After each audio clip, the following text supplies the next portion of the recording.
Brought to you by TechnoSpark 20 series smartphones. I'm superhuman.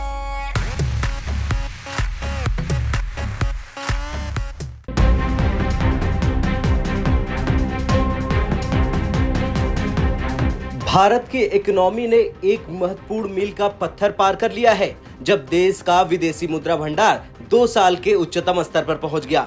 इस शानदार उपलब्धि के पीछे कई कारक हैं जो देश की आर्थिक स्थिति में सुधार को दर्शाते हैं और अब इसी को लेकर वर्ल्ड बैंक ने भारत की तारीफ की है और अपना अनुमान लगाया है। वर्ल्ड बैंक ने भारत की अर्थव्यवस्था यानी जीडीपी को लेकर कहा है कि देश की जीडीपी की ग्रोथ तेज रहने वाली है। 2024 में भारतीय अर्थव्यवस्था 7.5% की दर से बढ़ने का अनुमान है। 2024 में दक्षिण एशिया में ग्रोथ रेट 6.0% मजबूत होने की उम्मीद है, जो मुख्य रूप से भारत में मजबूत ग्रोथ और श्रीलंका में रिकवरी से प्रेरित है। वित्त वर्ष 2025 में भारत की अर्थव्यवस्था की विकास दर 6.6% होने की उम्मीद है। वित्त वर्ष 2024 और वित्त वर्ष 2025 के बीच विकास में गिरावट का अनुमान पिछले वर्ष के दौरान ज्यादा निवेश में गिरावट को बताता है। सर्विस और इंडस्ट्री में बढ़ोतरी मजबूत रहने की उम्मीद है।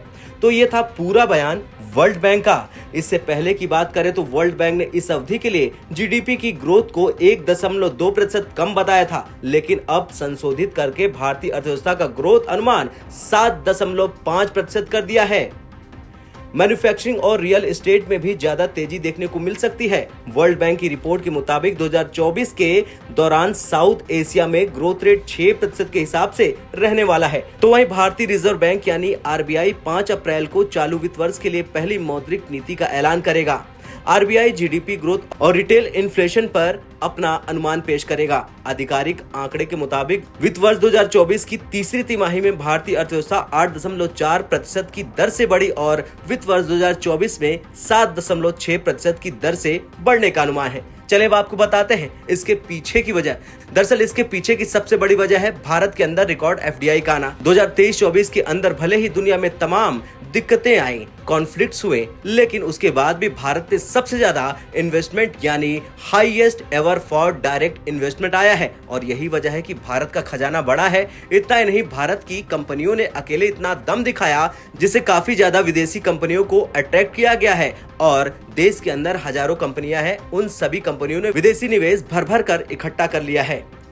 खैर, ये आंकड़े सरकार के लिए निश्चित रूप से राहत भरी खबर है। अब देखना तो ये होगा कि जिस तरह से वर्ल्ड बैंक ने अपनी विकास दर का अनुमान भारत के लिए बढ़ा दिया है, उसी तरह क्या 2025 के लिए भी बढ़ाएगा और खुद को गलत साबित करेगा।